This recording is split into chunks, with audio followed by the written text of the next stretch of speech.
अस्सलाम वालेकुम। जो हमने प्रीवियस लेक्चर में डिस्कस किया था तो उसमें हमने 2 टर्म्स देखी थी। एक था डिज़ाइन व्यू और एक था डेटा शीट व्यू। तो ये जो डायग्राम है ये डिज़ाइन व्यू की है। डिज़ाइन व्यू में जो 3 कॉलम्स होते हैं इसके। फर्स्ट में होता है फील्ड का नेम, सेकंड में होती है फील्ड की डेटा टाइप और थर्ड वन होती है डिस्क्रिप्शन। तो डिस्क्रिप्शन ऑप्शनल होती है, अगर आप वो एंटर करते हो या नहीं करते तो उससे कोई फ़र्क नहीं पड़ता, लेकिन फील्ड का नेम और डेटा टाइप जो है वो मस्ट होती हैं। तो अब डिज़ाइन व्यू की ये जो है वो डायग्राम हो गई। अब डिज़ाइन व्यू को अगर हम कुछ इसमें वैल्यूज़ को देखें कैसे एंटर होती हैं, तो टेबल 1 है हमारे पास, इसमें फील्ड नेम है रोल नंबर और डेटा टाइप है उसकी नंबर, क्योंकि वो न्यूमेरिक वैल्यूज़ को एंटर करेगा। फिर नेम है जिसकी डेटा टाइप है टेक्स्ट, क्योंकि वो अल्फ़ाबेटिक भी कंसिस्ट करेगा। और फिर यहाँ पे की का निशान नज़र आ रहा है रोल नंबर के लेफ़्ट साइड पे। ये है कि ये इस चीज़ को रिप्रेजेंट कर रहा है कि रोल नंबर यहाँ पे प्राइमरी की वैल्यू है, जिसमें हर दफ़ा जो वैल्यूज़ एंटर की जाएंगी वो यूनिक होंगी। और डिस्क्रिप्शन में यहाँ पे वैल्यूज़ एंटर नहीं की गई, तो क्योंकि ये ऑप्शनल था। तो ये होता है डिज़ाइन व्यू, जिसमें आप कॉलम्स की जो हेडिंग्स होती हैं या कॉलम्स के जो नेम होते हैं, फील्ड नेम होते हैं, रोल नंबर है, नेम है, एज है, सब्जेक्ट है, क्लास है, वो लिखते हो और साथ उनको डेटा टाइप असाइन करती है। और फिर आता है data sheet view. Data sheet view वो होता है जिसमें आप जो कॉलम्स की हेडिंग आपने रखी है उनको वैल्यूज़ असाइन कर देते हो। अब वो एक रो में भी हो सकती हैं, वो मल्टीपल रो में भी हो सकती हैं। लाइक स्टूडेंट का जो एक क्लास का जो है वो एक टेबल डिज़ाइन व्यू में क्रिएट किया गया है। उसमें रोल नंबर है, स्टूडेंट का आईडी है, उसका फर्स्ट नेम है, लास्ट नेम है, एज है, सिटी है। तो वो वैल्यूज़ जो हैं उसकी डिज़ाइन व्यू में सेट की गई और डेटा टाइप उनके साथ असाइन कर दी गई। अब डेटा शीट व्यू में एक स्टूडेंट का, 2 स्टूडेंट का या 10 का या 100 का या 1000 का रिकॉर्ड जो है वो उसके अंदर इंटर हो सकता है। जैसे अब यहाँ पे स्टूडेंट आईडी है 456789, फर्स्ट नेम है उसका अब्दुल्ला और वकार। अब्दुल्ला है, उसके लास्ट नेम है इशफाक और एज है उसकी 5 और लाहौर। सेकंड जो है वो वकार है, शेख इसका लास्ट नेम है, 18 है इसकी एज और लाहौर। तो ये रैंडमली जो है कुछ वैल्यूज़ एंटर की गई हैं डेटा शीट व्यू में। और उसके बाद है आज का जो हमारा टॉपिक है, क्वेश्चन है चैप्टर 6 का। ये 2 टाइम्स जो है वो प्रीवियस जो पास्ट पेपर्स हैं उनमें आ चुका है। Discuss different methods of modifying a table, कि टेबल को हम कैसे मॉडिफाई कर सकते हैं। जो हमने एक डिज़ाइन व्यू में टेबल क्रिएट किया जिसमें हमने different values data sheet view में एंटर की, तो अब इन वैल्यूज़ को एडिट कैसे कर सकते हैं।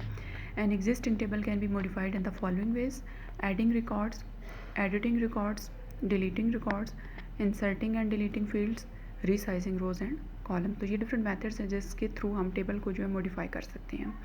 So the first one is adding record. The user can add new records to the table in data sheet view. The new data is typed in record that has an asterisk on left side. तो वो values जिनको यानी जो new रो होती है वहाँ पे एक asterisk शो हो रहा होता है और वहाँ पे यूज़र जो होता है वो अपनी न्यू वैल्यूज़ को एंटर कर सकता है। It indicates the new record. The user can also click new record button at the bottom of data sheet to move to the last empty record to add the new record. अब जो हमने यहाँ पे ये वाली diagram देखी थी, तो अब इसमें यूज़र जो होता है वो हर दफ़ा न्यू वैल्यूज़ एंटर कर सकता है। अब इसमें लेफ़्ट साइड पे ये एक स्टैटिक का सैम्पल नज़र आ रहा है। लेफ्ट साइड पे जहाँ पे नीचे वैल्यू जो है वो 0 बाय डिफ़ॉल्ट अब यहाँ पे शो हो रही है और यूज़र इस 0 को बैक स्पेस करके यहाँ पे न्यू वैल्यू एंटर कर सकता है। और स्टैटिक ये शो कर रहा है कि अब यहाँ पे नया रिकॉर्ड एंटर किया जा सकता है।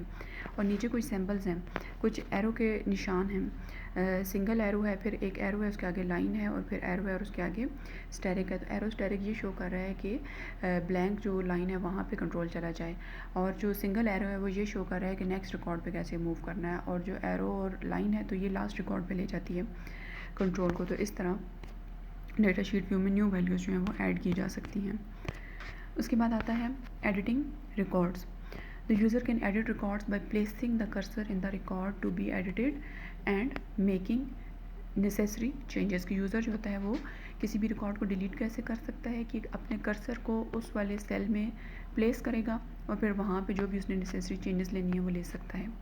The arrow keys are used to move through the record grid. The previous, next, first and last record button at the bottom of data sheet are helpful in editing data sheet. तो first का जो button होता है वो single arrow होता है और इसी तरह मतलब एरोज़ जो है नीचे 4 एरोज़ होते हैं, तो उनके थ्रू एक बटन जो है फर्स्ट का, एक लास्ट का, एक नेक्स्ट का, एक प्रीवियस का है, तो उनके थ्रू जो रिकॉर्ड्स में डेटा शीट व्यू में डिफरेंट रिकॉर्ड्स में जंप किया जा सकता है। उसके बाद आते हैं deleting records. The user can modify a table by deleting a record on a data sheet. तो एक पूरी रो को जो है, एक पूरे रिकॉर्ड को यूज़र डिलीट करवा सकता है। The following procedure can be use to delete a record from the table. अब इसका मेथड क्या है कि placing cursor in any field of the record to be deleted, के किसी भी फील्ड पे जो है वो कर्सर को प्लेस किया जाएगा कि ये वाला पूरा रिकॉर्ड मैंने डिलीट करवाना है। उसके बाद वहाँ पे उस जिस भी फील्ड में जो है वो अभी करंटली हमारा कर्सर या कंट्रोल मौजूद है, तो वहाँ पे राइट क्लिक करना है और एडिट पे क्लिक करना है, या फिर जो ऊपर मेन्यू बार होता है वहाँ पे एडिट पे क्लिक करना है। एडिट पे क्लिक करने के बाद वहाँ पे डिलीट रिकॉर्ड की ऑप्शन आ जाएगी।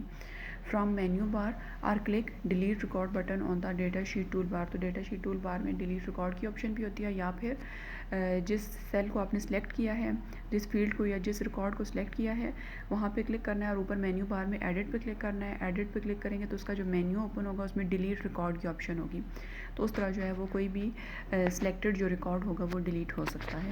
नेक्स्ट आती है इंसर्टिंग एंड डिलीटिंग फील्ड्स। पहले हमने रिकॉर्ड्स देखा, अब फील्ड्स हैं। फील्ड होता है कॉलम और रिकॉर्ड होता है row. A better method to add new fields is the inserting and deleting fields. A better method to add new fields is the use of design view। कि new field जब आपने add करनी है, new columns की heading आपने add करनी है, तो आपने साथ उनको डेटा टाइप भी असाइन करनी होगी। तो उसके लिए कौन सा मेथड यूज़ किया जाएगा? Design view. यहाँ पे हमारे पास ये था डिज़ाइन व्यू जिसमें आपने नए कोई भी कॉलम ऐड करना है। जैसे आपने करंटली ऐड किया हुआ है स्टूडेंट आईडी ने, उसका फर्स्ट नेम, लास्ट नेम, उसकी एज, उसका सब्जेक्ट, फिर आप मज़ीद उसमें एड्रेस उसका ऐड करना चाहते हो, उसका जो क्लास कोड है वो ऐड करना चाहते हो, तो न्यू फील्ड्स जब भी ऐड करनी होंगी तो वो डिज़ाइन व्यू में ऐड की जा सकती हैं। The following procedure is use to add a new column in data sheet view. Highlight the column before which the new column is to be added by clicking its label at the top of data sheet. तो कोई भी जो column है आप चाहते हो कि जैसे स्टूडेंट का जो है लास्ट नेम है, फर्स्ट नेम है और लास्ट नेम है, आप मिडिल नेम उसका ऐड करना चाहते हो, तो आप जो लास्ट नेम है उस पर क्लिक करोगे, उसके टॉप पे क्लिक करोगे, जो उसकी हेडिंग होगी वहाँ पे, और फिर जो है वहाँ सेलेक्ट इंसर्ट और फिर column from the menu bar. तो फिर मेन्यू बार में इंसर्ट पे क्लिक करना है और कॉलम पे जब क्लिक करोगे तो लास्ट नेम से पीछे एक कॉलम क्रिएट हो जाएगा और फिर आप उसकी हेडिंग जो है वो कुछ भी रख सकते हो, लाइक मिडिल नेम रख दिया। The following procedure is use to delete a column in data sheet view. तो अब कॉलम इंसर्ट करने का प्रोसीजर हमने देख लिया कि इंसर्ट में कॉलम पे जाना है, और अब डिलीशन का मेथड क्या है? सेम वही है जो हमने डिलीटिंग रिकॉर्ड के लिए फॉलो किया था। उसमें एडिट पे जाके डिलीट रिकॉर्ड पे क्लिक करना है और इसमें एडिट पे जाके डिलीट कॉलम पे क्लिक करना है। तो पहले आपने उस कॉलम को सिलेक्ट करना है जिसको डिलीट करना है bye placing the cursor in it. उसके बाद एडिट पे जाना है, एडिट पे जाने के बाद डिलीट कॉलम पे जाना है और फिर उस चीज़ को, उस कॉलम को डिलीट करवा देना है। लास्ट आता है रीसाइजिंग रोज़ एंड कॉलम्स, कि रीसाइज़ करना यानी जो रोज़ और कॉलम है उनका साइज़ ज़्यादा या कम कर देना। The height of row on a data sheet can be changed. The user can drag the gray sizing line between row, label up and down with the mouse। कि जिस लाइन को, जिस रिकॉर्ड को आपने हाइट देनी है या उसको लो करना है, उसको सिलेक्ट करना है और उसकी जो लाइंस होंगी साइड पे बॉर्डर होगा वो ग्रे कलर का होगा, उसको लेबल अप भी कर सकते हैं, उसको लेबल डाउन भी कर सकते हैं। The height of all rows is change if there is any change in the height of any row. यानी एक रो को चेंज करोगे तो उससे सारी रोज़ की हाइट चेंज हो जाएगी, यानी सिर्फ एक रो की हाइट चेंज नहीं होगी बल्कि पूरे टेबल में जितनी रोज़ हैं उनकी हाइट चेंज हो जाएगी। द कॉलम विथ, कॉलम्स की जो है विथ चेंज की जा सकती है और रोज़ की हाइट चेंज की जा सकती है। The column width can also be change. The user can drag the sizing line between columns. The user can double click on line, expand the column according to the longest value in the column. जैसे email address है तो email address जो होता है वो ज़्यादा उसको space चाहिए होती है, या फिर स्टूडेंट का जो फुल नेम है, तो इस तरह की जो वैल्यूज़ होती हैं उनको ज़्यादा स्पेस चाहिए होती है, तो फिर उस तरह जो कॉलम है ऊपर उसको ड्रैग किया जाएगा और उसका साइज़ चेंज कर दिया जाएगा। The user can double click on the line, expand the column according to the longest value in the column. Different columns on a data sheet can have different widths. The exact value can be assigned from format पे जाना है menu bar में और रो height और format पे जाके column with from menu बार। तो या तो फॉर्मेट पे जाके रो हाइट को सिलेक्ट करना है या फिर कॉलम विड्थ को सिलेक्ट करना है। तो इस तरह जो इसकी वैल्यू है वो चेंज हो सकती है। सो यहाँ पे जो लेक्चर है हमारा वो एंड होता है। अल्लाह हाफिज़।